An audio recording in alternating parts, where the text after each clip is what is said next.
Angela. Thank you for joining us for Hypnosis today. Hi, Alex. How are you? I'm good. We are going to begin by doing some deep breathing.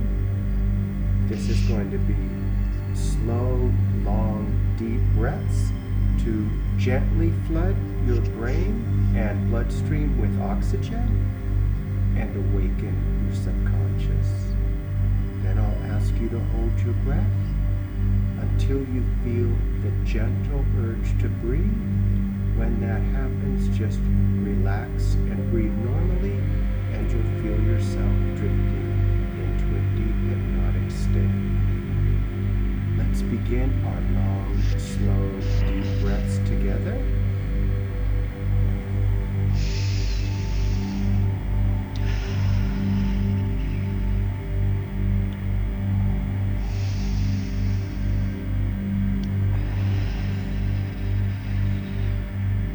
Focusing on our breath.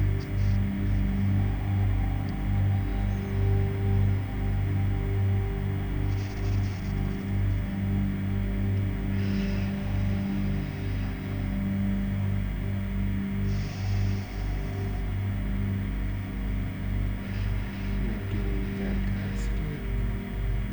Allow the relaxation to deepen.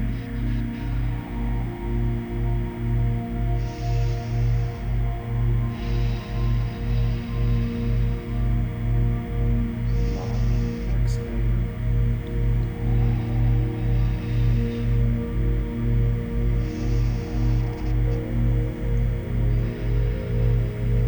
Slow and deep breaths. This is what relaxes us.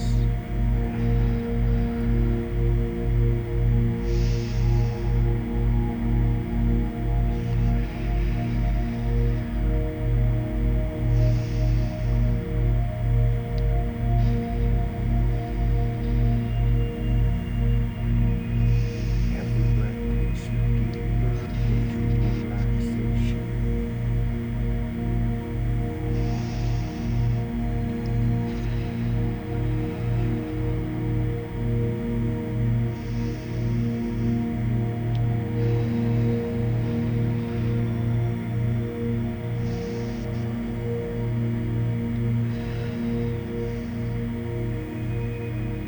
You're doing fantastic.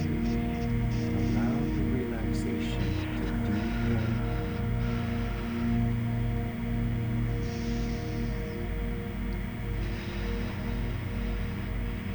Angela, I want you to take 3 more long, deep breaths, and then hold your breath until you feel the gentle urge to breathe. When you feel that gentle urge to breathe, you can relax and breathe normally, and you'll feel yourself drifting into a deep hypnotic state.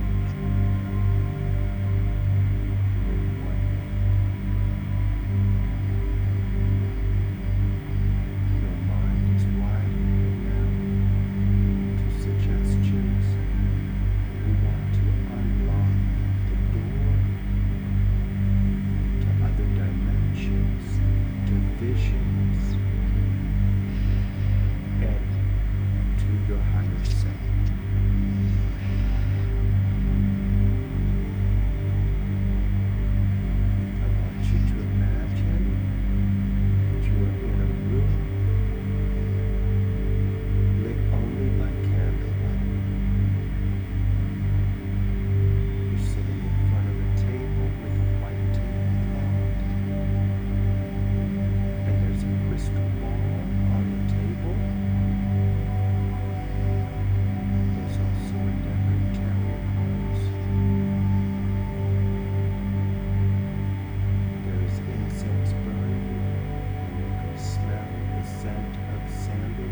I see Thoth.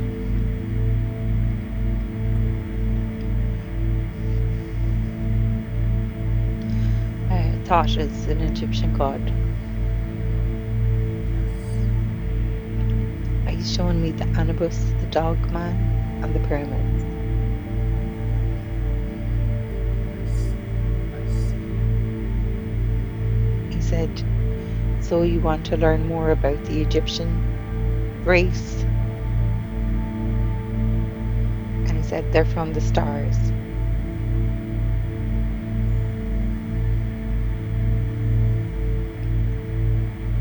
There's a kind of a stone room, like a sandstone room.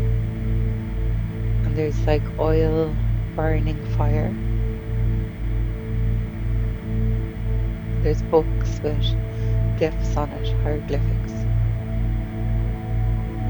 He's showing me a wall that has like shadows on it of writing. And he's showing me an amulet. And he said, come this way. And he's walking down a corridor, but it's all like candle light on hieroglyphic walls. He's changed appearance now, and he has kind of like a headpiece on that's made of blue and gold. And he has like a different costume on. And he's bringing me to the royal chamber, he said.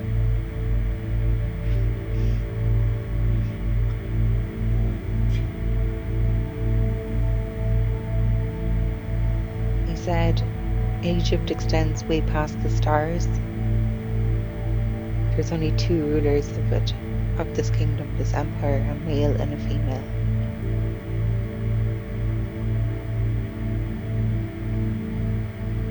He said, Arise and Isis, Horus and Isis were once the king and queen, but are no longer. He said the chairs have sat empty for eons.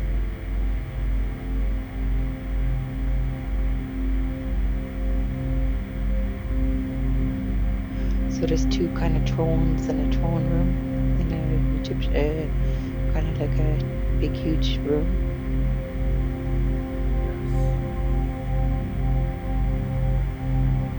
He said, he's showing me like a statue of a lion, and he said all that, neoclassical, classical architecture, it all came from Egypt. The whole of our civilization in 2021 is based on Egyptian belief systems and fundamentals and architecture and cosmology and like the stars and geometrics and mathematics, everything. They were the starter, the major influencers, and the original ones, where all the ideas came from. He said the civilization was way more advanced than it's written in our books in 2021. They had energy, they had electricity, they had connection to the stars, they had starcrafts, they had sound technology.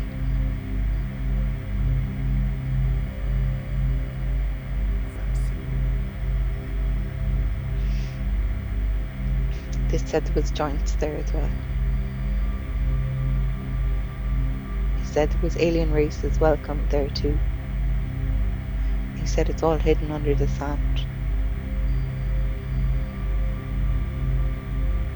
He said the sand of time, the sand of time. If you could roll back the sand and roll back the time, like the clock going backwards, and to show me what the actual civilization looked like. He said there was crafts there. There were huge portals. He said everything was made of stone because stone doesn't erode and last for a long time. He said it made it seem primitive to you, but it's one of the best materials to work with. He said look at the precision of the lines cut into the stone and the etchings and the statues. He said what Egypt looks like now, it didn't look like that originally. It was magnificent. He said the human race in 2021 are still inferior to the the civilization of Egypt, even that civilization on the world. Said no other civilization were as advanced, not even this one in 2021. He said it may look different, but it was more evolved. Everybody had a role and a position, and there was a hierarchical structure that everyone respected and governed. Everyone was governed by. And he laughs at what is written in the history books of Egypt. It just shows how primitive the human race in 2021 is.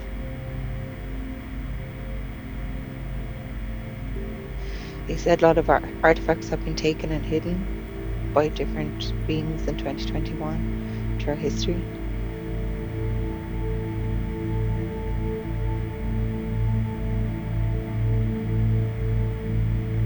He said the reason the dead were preserved was for the ascension process and the cloning process of the future.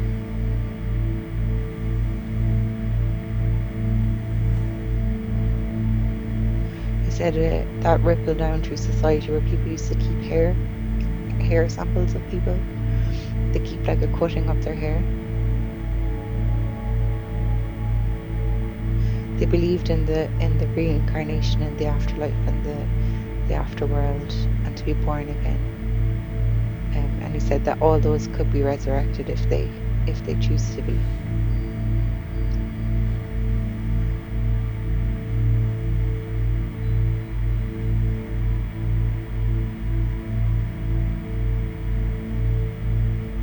So I want to ask him the connection to the stars. Like, who are these people? Yes. So he said the Anunnaki, the Nephilim, the Nephilim.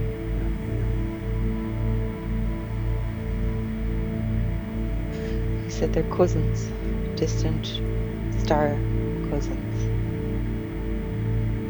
You see, he said that they use the primitive materials on Earth to forge an advanced civilization because they were from the stars. So the reason Egypt looks like what it does is because that was the available materials that they had to work with. He said there's a lot of things that are unseen in Egypt, like electricity.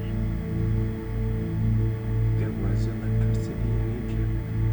Yeah, he said it's not like plugs and sockets. He said everything was self-generational. So if you had a lamp, it powered itself. If you had a tool, it powered itself. There was no plugs or there was no wires. It was running on electromagnetic, geometric, alternating spin thing that was like a self-generational magnet. Magnetized energy generation system. He said all this technology came from the stars. How did they move the big blocks used to build the pyramid?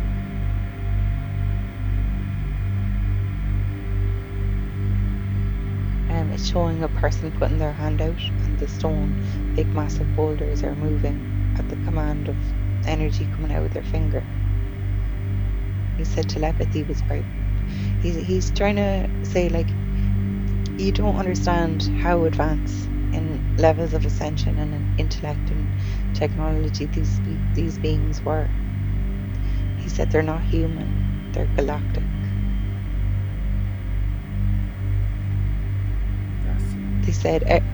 They said something is only heavy in its third dimensional state, in the 3 dimensions. So we live in a 3-dimensional world. So if we try and move a heavy rock, it doesn't lift.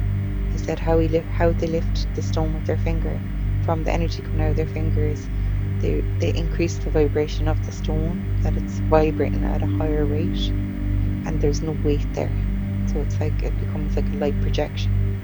So they increase the vibration of the stone, and it goes from being dense to super light, and then they can just literally move it, directed with their finger.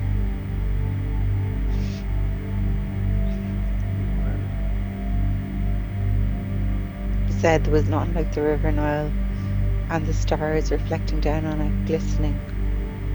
And he's fond memories of Egypt.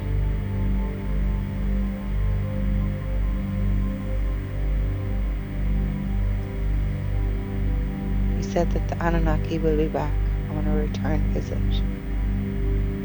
in the year 2600. He said reality is free to create whatever they want until then. But when they come back from the stars, the whole civilization will be theirs again.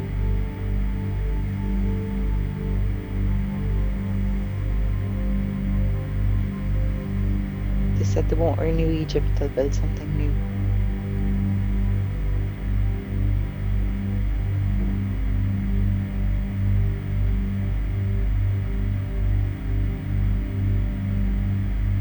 He's showing me the cat blast, or how to pronounce it, B-L-A-S-T, blast, the cat, the black cat.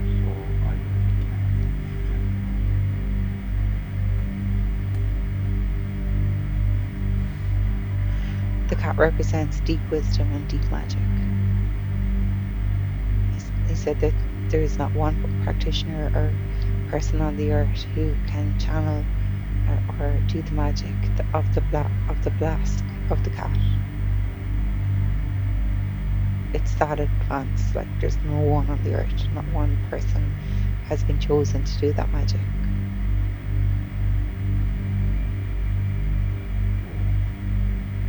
The misconception, he said, that everyone has about Egypt is that they were normal human beings like you or I. He said they weren't. They were gifted. They had mastery over vibration and objects. They had advanced wisdom and advanced teachings from the stars, from Nirabu.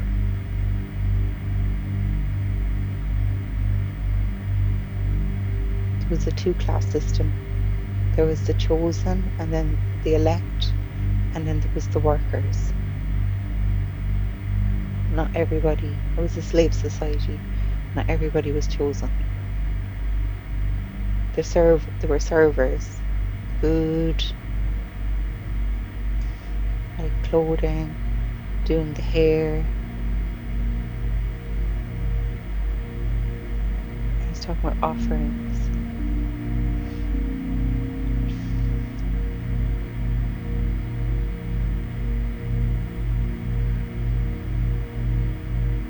Saying he'd like to show us the blast, the cat. I can't say the name. Blast, is it? Bast, yeah. He said he'd like to show me and you Bast magic, if we're interested. He said it's a very deep energy. It's as dark black as you can go, nearly like a velvet night sky, and then it has a beautiful purple, like a really majestic purple. So it's a very deep magic.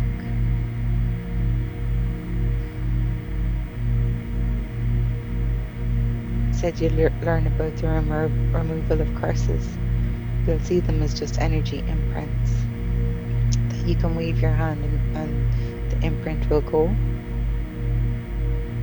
It doesn't get into the emotional aspect of something, the human emotion. It gets into the construct and the geometric and the, like, imagine he's showing like a board, and imagine it's made of light, and then there's like a little grey speck on it. So he said that's ruining the picture, the grey speck. So by removing that grey speck, the picture goes back to being how it originally looked. So he said, like, when it comes to badness in the world, or negative imprints, or curses, as people call curses, or bad luck, or ruining something, he just looks at the energy pattern rather than going into that energy pattern and feeling it as a human being, as an emotion. So it wouldn't be like, let's get revenge on so-and-so who put a curse on in the 16th century on so-and-so, and they've had 300 years bad luck. You wouldn't get into the energy part of it. You just see the the low vibrational energy and you just clear it and the curse is gone. So a curse is like really low level, out of place energy in a spectrum of light or in a reality or in a scene. He said he said that you can actually rewrite a reality just by clearing and recalibrating vibration. So imagine you have a string of light and you ping that string of light and it's the wrong sound, and then you tune that string of light and you ping it again and it's the right sound. He said you can go through the whole template of art and retune and vibrate all the frequencies to their original frequency, the grand design.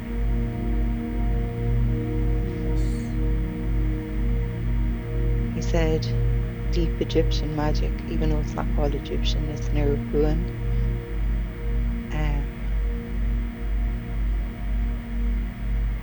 Yeah, it's only the chosen elect and the ancestors of the chosen elect, the people that are vibrating on a certain frequency, that will even know or hear of this kind of thing.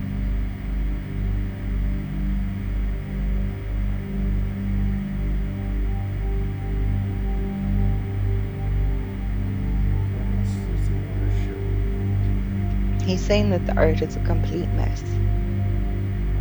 Oh, he's back talking about holograms. He's saying holograms and about gold being a superconductor, and when gold is very important. I said all the gold was removed from Egypt. It was fleeced.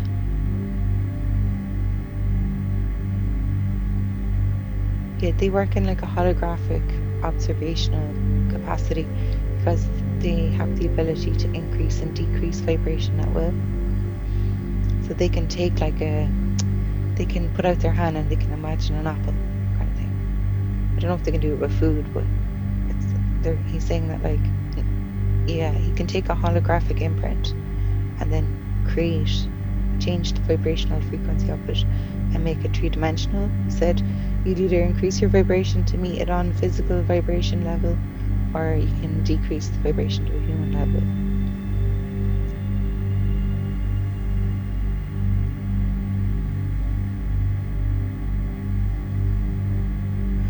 So I suppose the question I have for him, if he does want to open up the mystery schools to people, like what way does he want the wisdom to come through? Does he want like a meditation group connecting into his energy and doing classes? Does he want the stuff written down? Does he want to do astral visitations through meditation? Like, you know what I mean? Like if he wants to teach this knowledge. Because knowledge is really.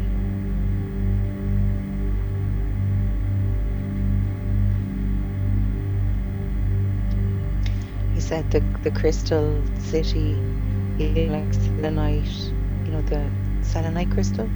Yes. The long, kind of clear one that has the long lines of crystal in it? Yes. He said that whole template or construct of light is Atlantean. He said the Egyptian ancestry is not Atlantean, it's different. It's a different race of beings. He said there was a couple of star beings on the planet throughout history, but that particular ray is Atlantean. He said he doesn't want to work with Atlanteans in any way. No. Why? He said there's ancient troubles there and he doesn't want to revisit it. How many people is he working with on the planet? He said there's very few. He said there's 4. Chosen elect. That's the way he says it. Chosen elect.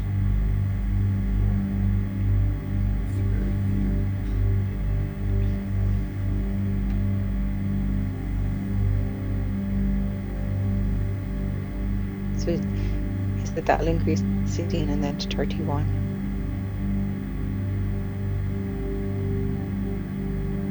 He said the quickest way to get in touch with him is to actually meditate. But he said that you're not just sitting there meditating with nothing in your mind. You're going to be visually astrally traveling with him. So he said that you'll be activating your Merkaba, you'll be spinning your upper hemisphere and your lower hemisphere in alternating directions, and you'll be creating an energetic field in a certain geometric construct. And he said that the visions that you're having, so when you close your eyes and you're doing hypnosis, like the imagery comes up after the darkness of your eyes. So there's like a screen in front of your eye, and then you see all the imagination behind. So that's the veil.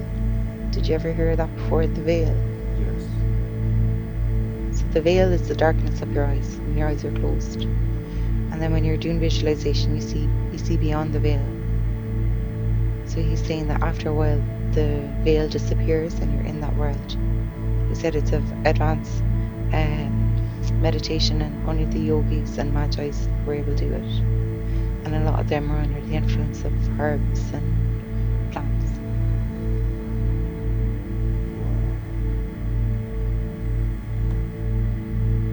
He said it'll activate ancient chemicals in your body that came from genetically modified organisms, human organisms, centuries ago, and that haven't been activated in eons.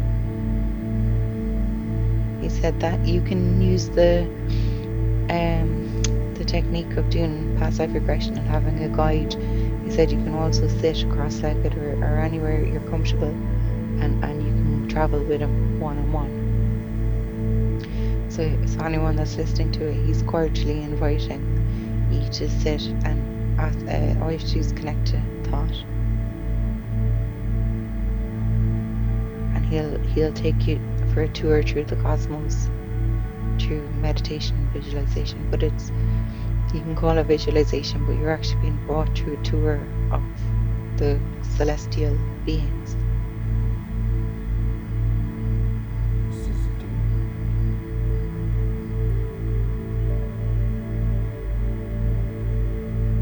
I had a dream about a cat woman years ago, Alex. It was a black cat woman, and I think that was Basque. Yeah. It was a humanoid. She was actually all bandaged up, and then she unraveled her bandage. But she had the head of a cat with a human body, but she was all fur, and she had long nails, but they were human hands. And she had a gold earring,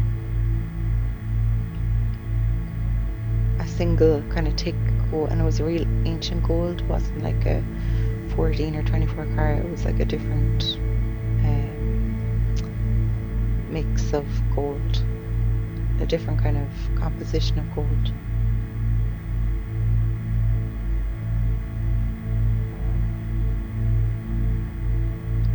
They said that when they come back in the year 2600, there will be catastrophic events on the earth, and the earth will be wiped clean.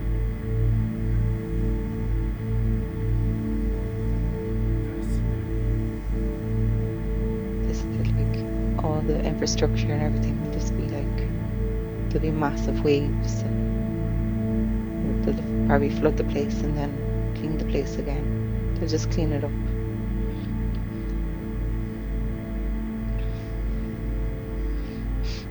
So, do you want to ask a question about like Neribu and Anunnaki, like where they came originally from and all that?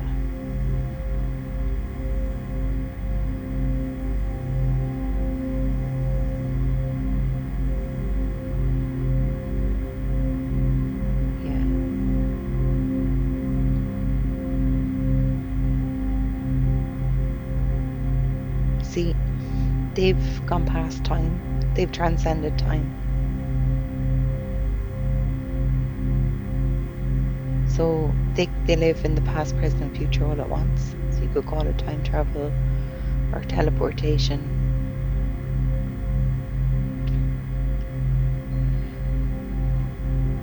So when they create a civilization, it's not that the civilization has to continue and continue and continue and continue. They can they can live millions of days in one day. Does that make sense? Yes. Like, okay, so they might have a kingdom for 100 years, but because there's no time, no past, present, or future. That's a living memory, so they can come into that memory anytime they want. It's a location. So we're just like the leftovers of a civilization left to kind of run right, humans in 2021.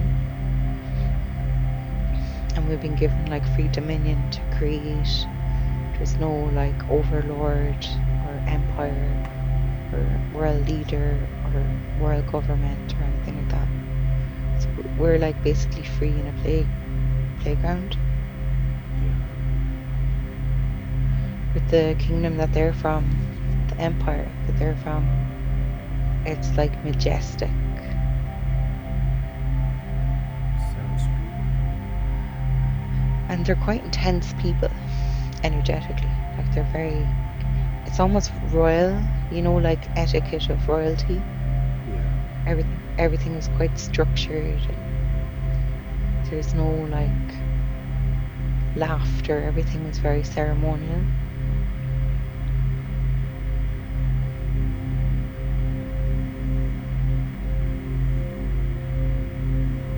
He said, imagine being statues made of you, that you achieved such amazing impact on other people, that they chiseled statues in honor of you. He said that's what you should be aspiring to, not in this lifetime, but in all your lifetimes. Aspiring to greatness. They're quite egoic, aren't they? I like that. I like it too. Yeah. It's that they're so confident in their own evolution and ascension that they're willing to teach other people. He showed me a beautiful crystal, and then he showed me a little stone of a scarab shape, like a picture of a scarab, a beetle scarab thing. He said that these objects are imbued, they're amulets, that humans don't really understand what an amulet is. An amulet is where you store energy. So the third dimensional object of an amulet, either a crystal or a stone, he said when you meditate, you hold that in your hand, but it contains all the worlds, all the portal locations. So it's miniaturized in an energetic form. So every time you sit and you hold that amulet in your hand, it's like a computer program that's downloaded into your 3D journey, your visualization and journey.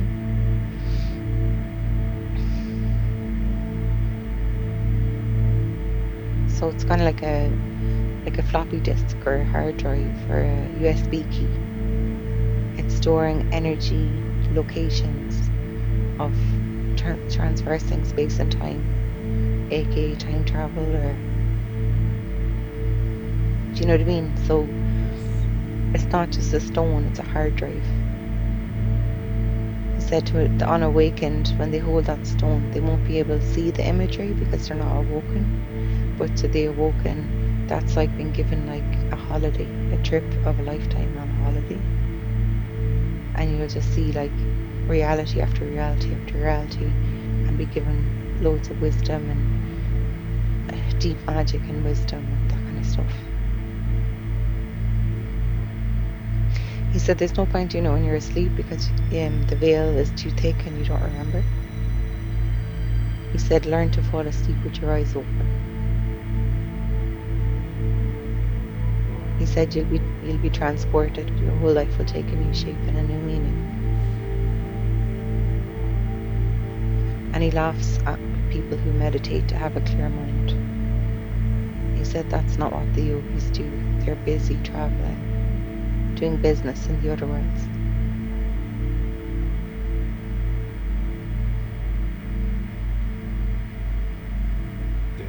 He said that. No, they're traveling, astrally traveling. It's like going on an outer body holiday, but it's so vivid. And the cool thing, like, this is me saying this, Angela saying this, is that like when you retrieve a memory from your subconscious mind, it becomes a conscious memory, and your conscious memories will never be forgotten because it's stored in a different part of your brain. So it enriches your memory banks and your experience of life, you know. He said the truly ascended will bring their form with them in the end. He said that could take 1100 dimensions to do that.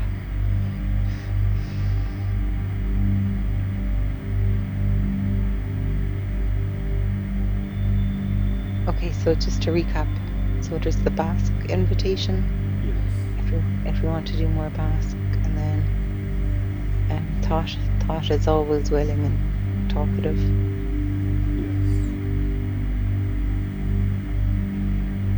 We have time for one more question. Ask Thoth what you should focus on in the upcoming week.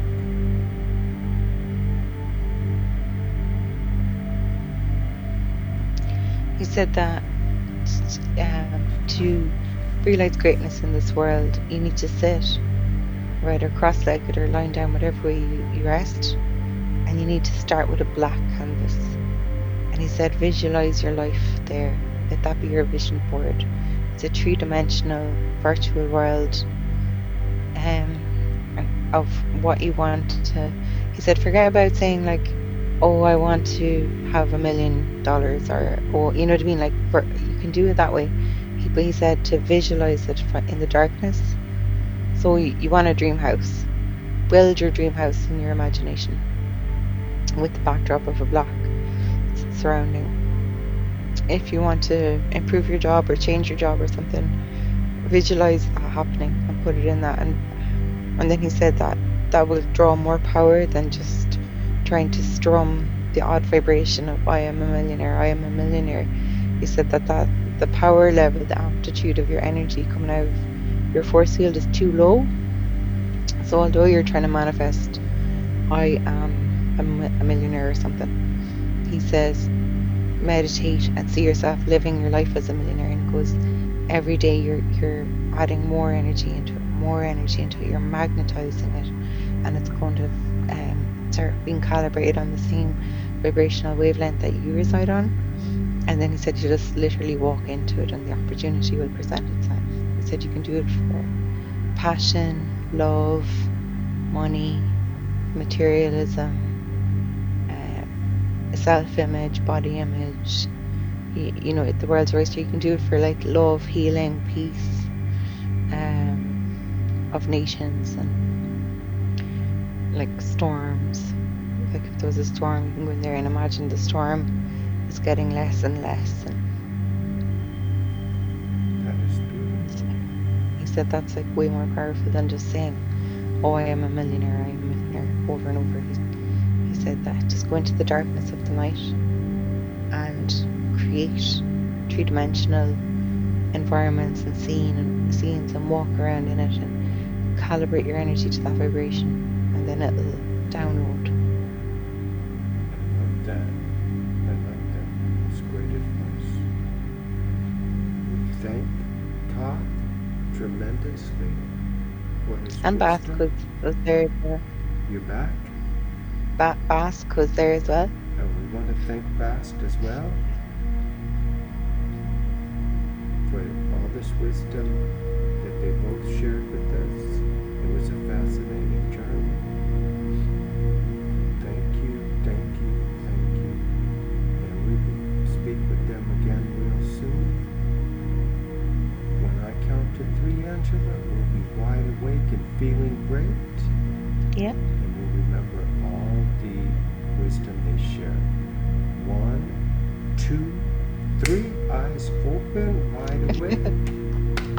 Okay. Thank you, Alex. How do you feel?